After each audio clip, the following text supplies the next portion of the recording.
KBC में करोड़पति पति। सूरज के जीवन का एक ही फंडा था कि मेहनत तो गधा भी करता है, घर बैठे जो कमाए समझदार वही होता है। इसीलिए उसने कभी नौकरी ही नहीं ढूंढी। इस बात से हालांकि उसकी पत्नी शिखा बिल्कुल भी अग्री नहीं करती थी, पर फिर भी सूरज को समझाना बेकार था। टीवी में कैसे बनोगे करोड़पति का ऐड देखकर उसे लगा कि बस अब तो घर बैठे ही वो करोड़पति बन सकता है, और उसके पीछे उसने अपने सारे सोर्सेस एक्टिव कर दिए। 2 हफ्ते में उसके कलीग के साले के पड़ोसी के बेटे का सोर्स निकलता है जो कि उसे शो में पहुंचा सकता है, और सूरज उससे मिलने चला जाता है। अच्छा, तो हमें मुकेश जी बता रहे थे कि आप हमें शो में पहुंचा सकते हैं। हाँ, उसमें कोई तकलीफ नहीं है। मैं कल अगर कोशिश करूँ तो इसी महीने में आपका नंबर आ जाएगा। अरे ये तो बहुत बढ़िया हो गया। अच्छा, वो सिलेबस और क्वेश्चन पेपर का कोई जुगाड़ है क्या? हैं? उसका तो कोई जुगाड़ नहीं है। तो वो वाकई में कुछ भी पूछ सकते हैं? हाँ, वो तो बच्चन जी पर है, जो पढ़ते हैं वो पूछ लेते हैं। पहली कोशिश फेल होने पर अब सूरज के सामने एक बहुत बड़ा सवाल था कि आखिर जवाब कहाँ से लाए। तब शिखा ने एक सजेशन दिया, क्यों ना सूरज अपने चचेरे भाई सुमित से मदद मांगे, जो कि यूपीएससी की तैयारी कर रहा था।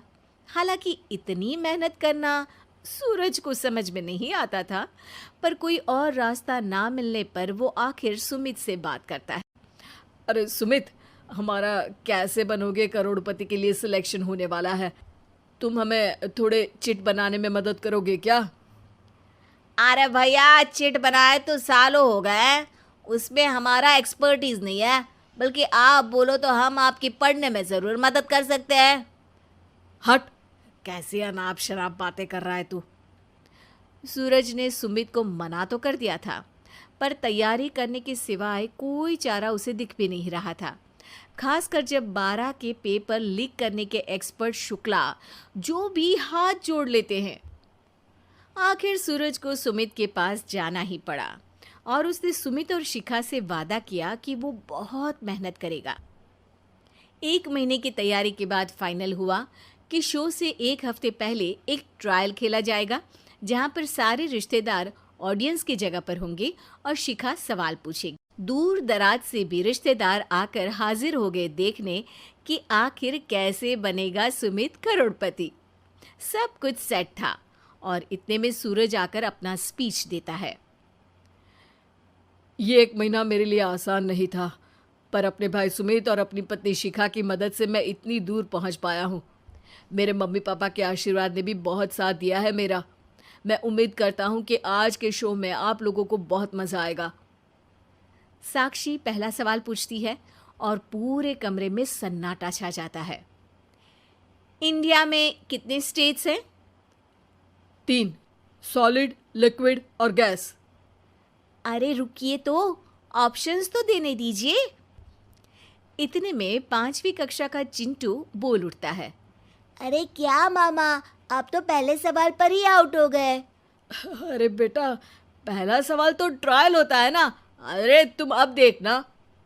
देखने जैसी बात तो थी ही। सूरज को इतना शांत किसी ने नहीं देखा था। कभी कभी तो लगता था मानो सूरज आंख खोलकर ही सो गया हो।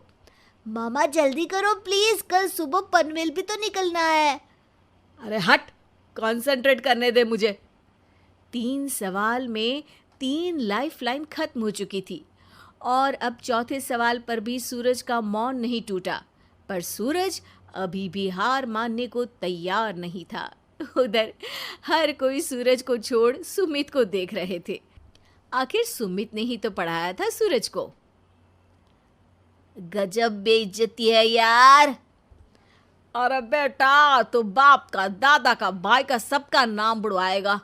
अरे 3 लाइफलाइन ले ली तो भी तेरा कुछ नहीं होना है। अरे कोई इतनी बात करता है क्या शो पर? अरे बेटा, शो पर तेरे जैसे भी तो नहीं आते ना। सूरज की ये जंग आखिर 1 घंटे बाद 5वें सवाल पर खत्म हो गई, जब उसने इंडिया के नेशनल बर्ड का नाम कहा, कौवा। अरे बेटा, मजा तो बहुत आया, बस थोड़ा टाइम पर खत्म होता तो आनंद भी आ जाता। ताने बारिश के बूंदों की तरह बरस रहे थे और सूरज को भी समझ आ रहा था कि ये करोड़पति बनना शायद उसके बस के बाहर की बात है। पर वो आखिर ये बात मान कैसे लेता? वो सख्त लौंडा जो ठहरा, उसने सोचा कि बेइज्जती तो हो ही चुकी है, पर अगर मैं हार नहीं मानूं तो शायद कुछ हो सकता है। शिखा, तुम देखना, असली शो में आग लगा दूंगा, आग, करोड़पति बनूंगा मैं। हाँ, सब्जियां खत्म हो गई है घर पे, ले आओ। पहले पति बन जाओ, फिर करोड़पति बनना। अरे गजब बेइज्जती है यार। बेटा, अभी तो घर पर ही हुई है, 1 हफ्ते में तो तुम देश के सामने करवा कर आओगे। वैसे जब टीवी पर जाओ ना तो बस अपने मम्मी का ही नाम लेना, ठीक है? कोई पूछे तो बोलना कि पापा नहीं है मेरे। अरे पढ़ाई की, पेपर निकलवाए, इतने सारे लोगों को खाना खिलवाया, क्या फर्क पड़ा? इसीलिए मैं कहता हूँ कि मेहनत तो गधा भी करता है, घर बैठे जो कमाए वही सिकंदर। लेकिन मामा, गधे भी जानते हैं कि हमारा राष्ट्रीय पक्षी मोर है।